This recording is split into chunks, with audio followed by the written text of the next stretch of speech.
Hello, नमस्कार दोस्तों। आज हम बात करने वाले हैं एसबीआई बैंक के स्टॉक्स के बारे में।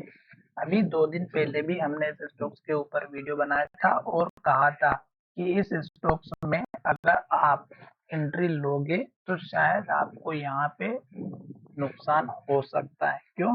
क्योंकि स्टॉक्स हमारा इस रेंज को ब्रेकआउट नहीं कर पा रहा था 823 या अगर आप देखेंगे तो 825 को, और बार बार स्टॉक्स हमारा लो के पास क्लोज होते हुए दिखाई दे रहा था। और स्टॉक्स के पुराने जो हाई लेवल थे वो भी ऊपर थे। इस कैंडल का हाई ऊपर था 912 रुपए का, फिर स्टॉक्स का हाई 899 का बना, फिर स्टॉक्स का हाई 890 के आसपास का बना, और इस तरह से स्टॉक्स ने अब जो हाई बनाया वो 825 का बनाया। लगातार जब स्टॉक्स रेड कैंडल बनाता है तो मैंने आपसे हमेशा बात यही कही है कि रेड कैंडल में एटलीस्ट आपको एंट्री नहीं लेना है, और यहाँ पर भी वही सिचुएशन बन रही थी। और आज स्टॉक्स ने ये जो 4-5 दिनों से एक वीक के अंदर जितनी भी ट्रेडिंग देख रहे हैं आप, उसमें स्टॉक रेंज के अंदर ट्रेड कर रहा था, और आज स्टॉक्स ने उस रेंज को तोड़ दिया 811 की, और स्टॉक्स ने रेड कैंडल बनाई और लो के पास क्लोजिंग होते हुए दिखाई दी है।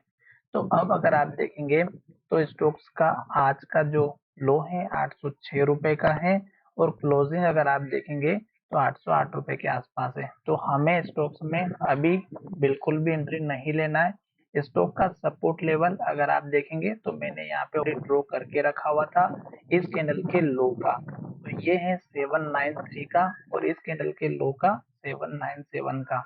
तो अभी स्टॉक्स इस रेंज तक आने का वेट करें।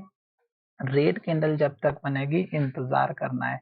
जैसे यहाँ पर एक के बाद एक रेड कैंडल और लो बना, वैसे ही हमें यहाँ पर अगर ये लेवल, क्योंकि ये तीसरी बार लेवल आ चुका है, और अगर एक बार ये लेवल टूट जाएगा तो फिर स्टॉक्स और नीचे जा सकता है, और उस केस में फिर स्टॉक्स के सपोर्ट लेवल इस कैंडल का हाई जो कि 780 के आसपास का देखने को मिल सकता है। तो हमें केवल रेड कैंडल को देखना है, नई एंट्री बिल्कुल भी नहीं लेना है, और साथ ही यहाँ पर 150 डेज का मूविंग एवरेज का सपोर्ट भी है।